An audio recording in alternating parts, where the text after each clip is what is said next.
Hello guys, good morning everyone. Welcome to my YouTube channel.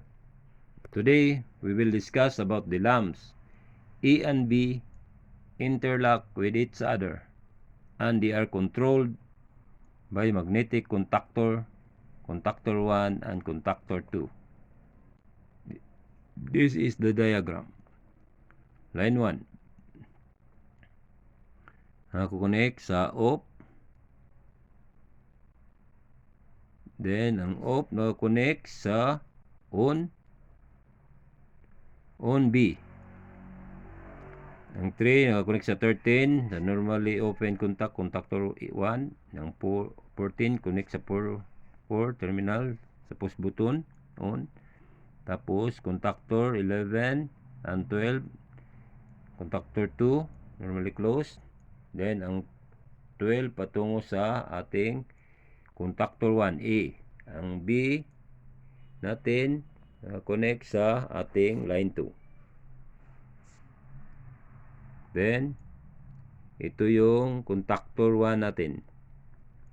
1 main contact 1 and ang 2 main contact 2 nakakonect sa ilaw, tapos ang other side sa ilaw nakakonect sa line 2.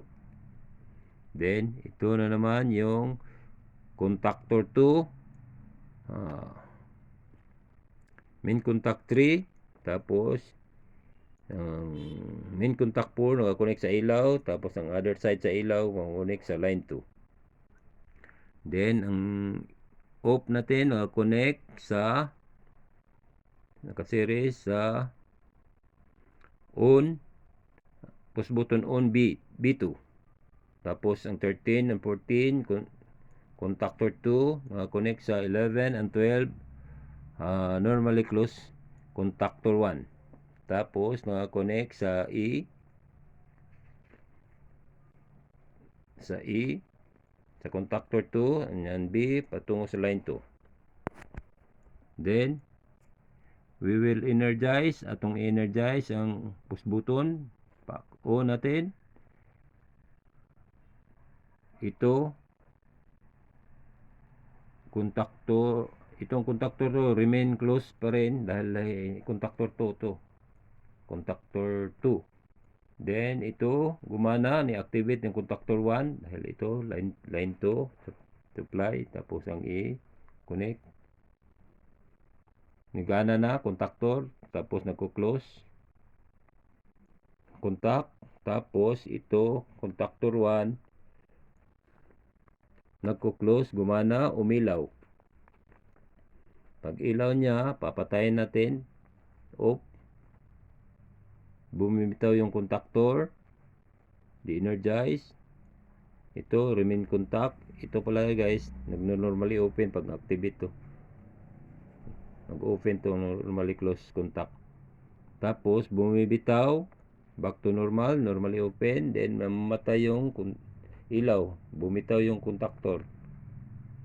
Tapos in-on natin tong on B, on switch. Ito, kurente patungo dito, close. Tapos on. Tuloy-tuloy yung kurente dito. Pag on, i-activate.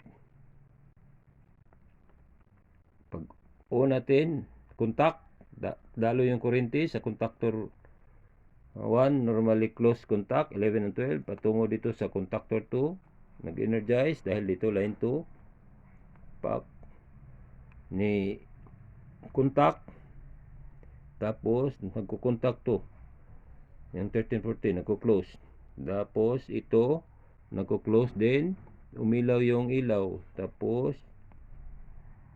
pag ilaw, patayin natin, off siya, cut off yung kuryente dito.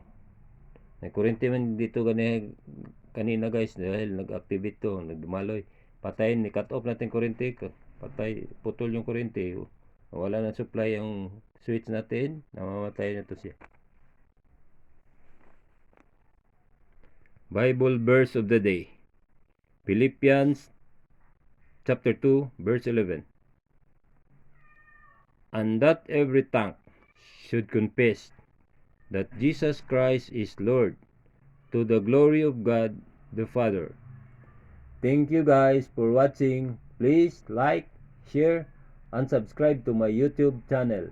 And please don't forget to hit the notification bell para updated ka sa next videos na akong i-upload. Thank you for watching guys, and God bless. To God be all the glory.